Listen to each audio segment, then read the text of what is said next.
Dear students, मैं doctor पवन वासनीवाल आपका स्वागत करता हूं, वेलकम करता हूं। फ्रेंड्स, आज अपन बात करेंगे। हमने वैसे बेसिकली कॉन्सेप्ट ऑफ थ्योरी और थ्योरीज हम एसिड और बेस की पढ़ रहे थे।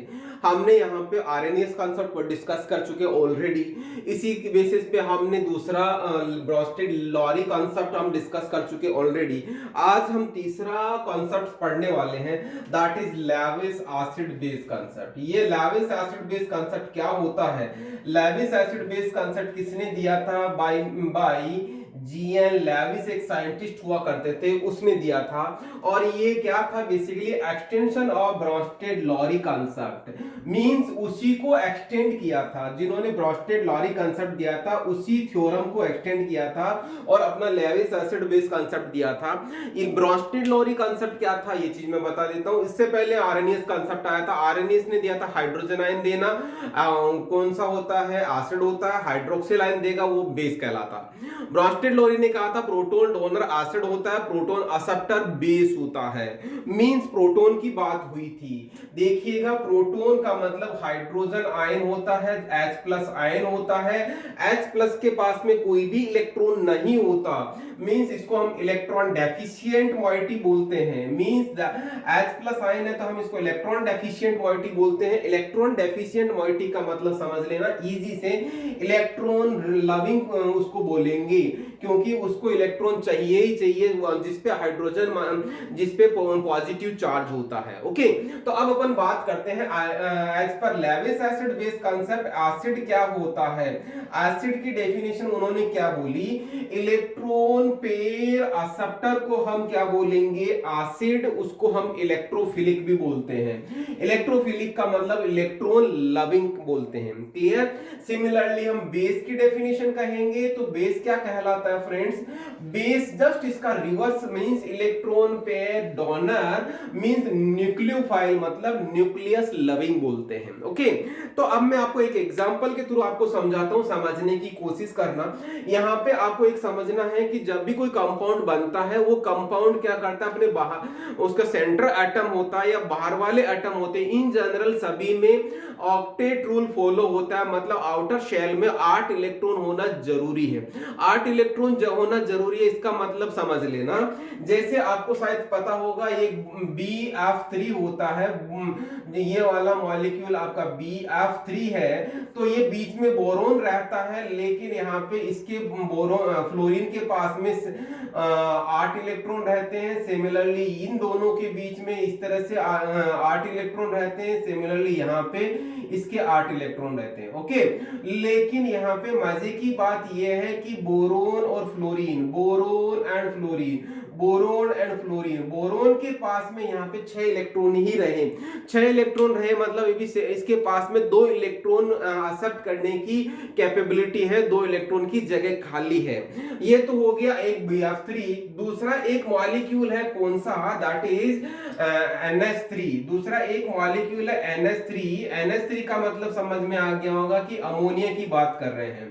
अमोनिया में देखेंगे तो ये लॉन पेयर एक इलेक्ट्रॉन इधर होता है, लॉन पेयर ऑफ इलेक्ट्रॉन इधर होता है, सॉरी एक इलेक्ट्रॉन पेयर इधर होता है, एक लॉन पेयर ऑफ इलेक्ट्रॉन इधर होता है। यहाँ पे इन जनरल बात करूं तो एक बॉन्ड में कितने इलेक्ट्रॉन पार्टिसिपेट करते हैं? 2 इलेक्ट्रॉन बॉन्ड पार्टिसिपेट करते हैं। मतलब हाइड्रोजन 2 इलेक्ट्रॉन, ये हाइड्रोजन 2 इलेक्ट्रॉन, ये हाइड्रोजन 2 इलेक्ट्रॉन। लेकिन ये जो इलेक्ट्रॉन्स हैं, ये दोनों इलेक्ट्रॉन्स क्या है? फ्री है। इस जो फ्री इलेक्ट्रॉन्स होते हैं, हम इनको क्या बोलते हैं? लोन पेयर ऑफ इलेक्ट्रॉन बोलते हैं। यहाँ पे कहानी क्या होती है समझना।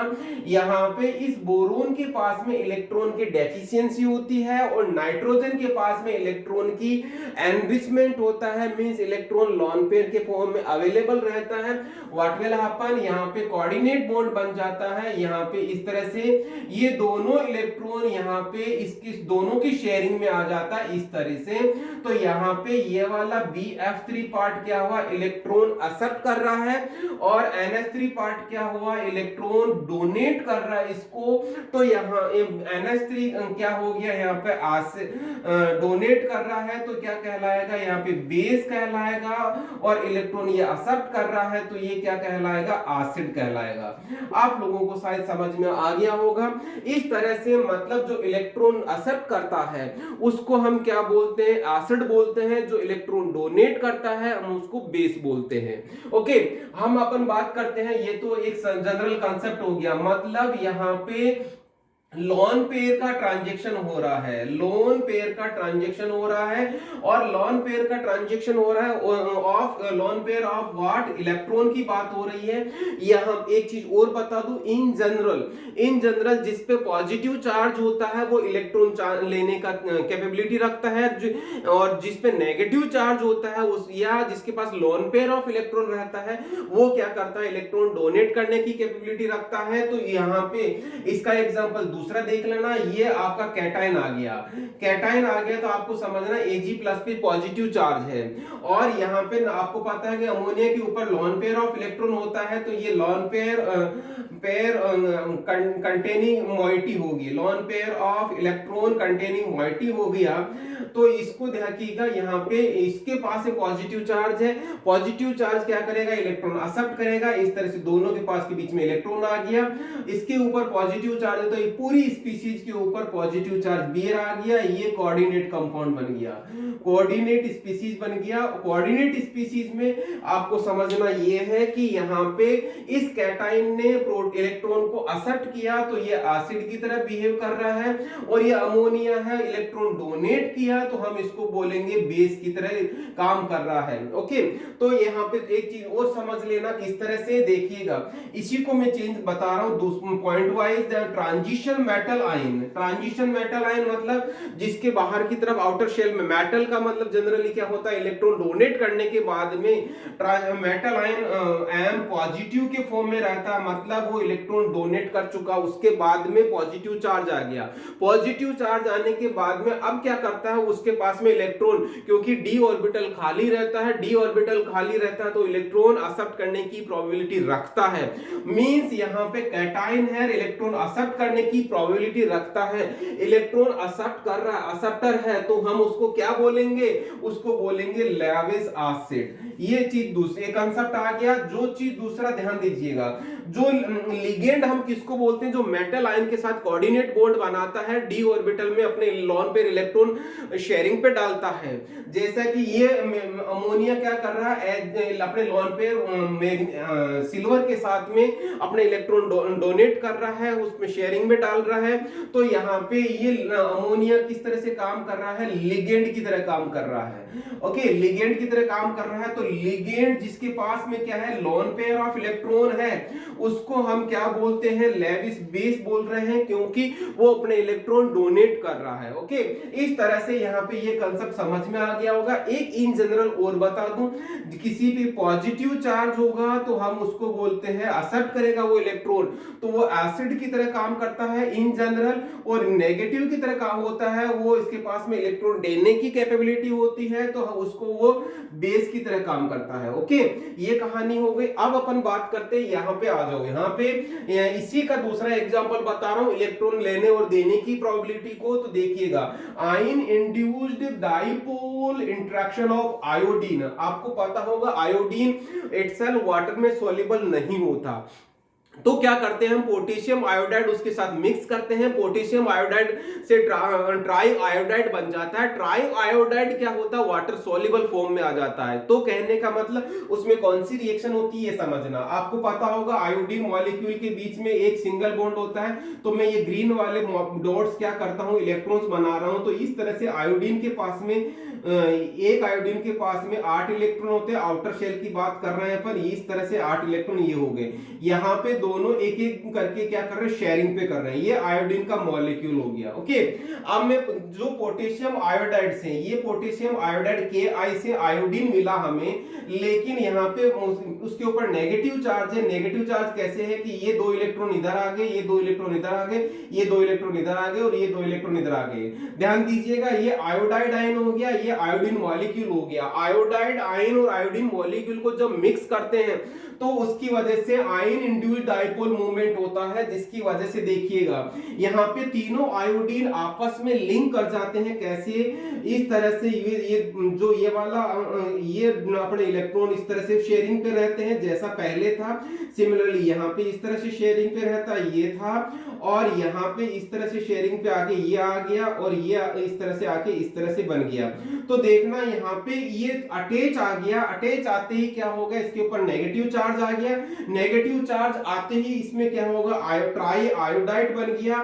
ट्राई आयोडाइड मतलब समझना, इस जो आयोडीन था ये आयोडीन क्या हुआ, आयोडाइड के साथ में इनबिल्ट हो गया। इनबिल्ट होते ही ये पूरा का पूरा मोइटी बन गया।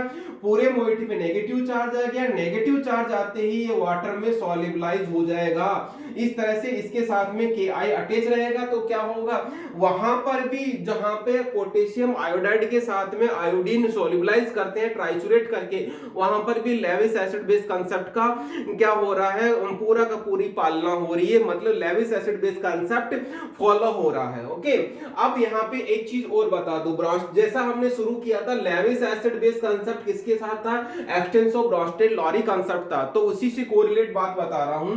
पहला पॉइंट आपका ये है, all Bronsted acids, Bronsted acids क्या है जो ध्यान दीजिएगा, are also Lewis acid. Lewis acid क्यों होते हैं, ब्रोस्टेड एसिड याद करना, जो ब्रोस्टेड एसिड क्यों कौन से होते थे, जो प्रोटॉन डोनर होते थे।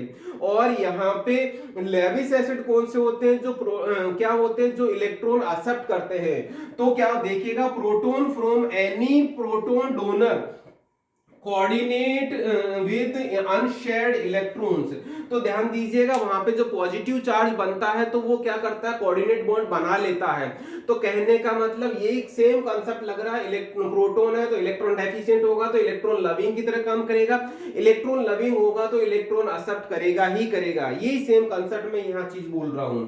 अब अपन आगे बात करते हैं इसी का दूसरा part, all Lewis acids are not Bronsted acids. मतलब ध्यान देना, ब्रोस्टेड एसिड्स में क्या कांसेप्ट था कि प्रोटॉन का एक्सचेंज होना जरूरी है, लेकिन यहाँ पे लेविस एसिड्स में क्या है, ऑल लेविस एसिड्स, ध्यान दीजिएगा, ऑल लेविस इलेक्ट्रॉन का एक्सेप्टेंस करेगा। मतलब यहाँ पे प्रोटॉन का कोई लेना देना नहीं है, लेकिन प्रोटॉन का लेना देना नहीं है। इसका मतलब ये कुछ इसकी रेंज है लेविस एसिड की ज्यादा एक्सेप्टेबल है ब्रोस्टेड लॉरी कांसेप्ट से। तो इस तरह से क्या हुआ, वो लेविस एसिड्स का सारे के सारे लेविस एसिड ब्रोस्टेड एसिड्स नहीं होते। सिमिलरली अब अपन आगे बात करते हैं third point, all Bronsted base are also Lewis base. वही सेम कांसेप्ट आ गया, क्यों, क्योंकि due to the electron donor property of that respective base. Okay, Bronsted base क्या करेंगे, इलेक्ट्रॉन डोनेट करेगा, इलेक्ट्रॉन डोनेट करेगा तभी वो प्रोटॉन को एक्सेप्ट करेगा, प्रोटॉन को एक्सेप्ट करेगा, इसका मतलब समझ में आ गया होगा, वो बेस की तरह भी काम करेगा। वो लेविस एसिड भी होगा, लेविस बेस भी होगा, सिमिलरली लेविस बेस भी होगा, लेविस बेस भी होगा और ब्रोस्टेड बेस भी होगा। लेकिन सारे के सारे फोर्थ पॉइंट क्या कहलाता है, ऑल लेविस बेस, सारे के सारे Lewis base not Bronsted base. क्यों, क्योंकि वहां पे कुछ कंडीशन ऐसी आती है जहां पे इलेक्ट्रॉन का मूवमेंट तो होता है लेकिन वहां पे हाइड्रोजन नहीं होता। तो इस तरह से ये कांसेप्ट ये लागू होता है। तो इस तरह से मैंने आपको लेविस एसिड बेस कांसेप्ट को ध्यान में रखते हुए हमने पढ़ाया, और ब्रोस्टेड लॉरी कांसेप्ट को हमने एक्सटेंशन किया, जिसमें सिंपल सा कांसेप्ट याद रखना, दोबारा रिपीट कर रहा हूं, ब्रोस्टेड लॉरी कांसेप्ट था हाइड्रोजन मतलब प्रोटॉन डोनर एसिड कहलाता है, प्रोटॉन एक्सेप्टर बेस कहलाता है। लेविस एसिड बेस कांसेप्ट इसका जस्ट अपोजिट है, मींस इलेक्ट्रॉन डोनर हम बेस कहते हैं, इलेक्ट्रॉन एक्सेप्टर हम एसिड कहते हैं। ये वाला एग्जांपल याद रखना।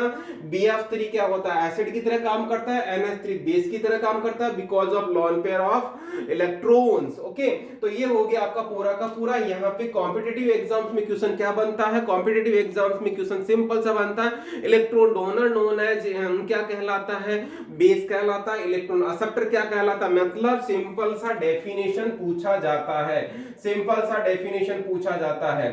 और ये चारों आपको याद रखना ही रखना जरूरी है, चारों स्टेटमेंट इंपॉर्टेंट है। इंपॉर्टेंट इन द सेंस आपसे पूछा जाएगा कि कौन सा स्टेटमेंट करेक्ट है, कौन सा स्टेटमेंट फॉल्स है, तो ये चारों स्टेटमेंट आपको याद रखने हैं। यदि एग्जाम में थ्योरेटिकल क्वेश्चन आता है तो आपको पूरे का पूरा लिखना है, साथ में एग्जाम्पल तो जरूर जरूर लिखना, जिस तरह से मैंने आपको एग्जाम्पल बताया। यहीं पे मैं आपको बहुत बहुत धन्यवाद देता हूं, आपने पूरा वीडियो देखा।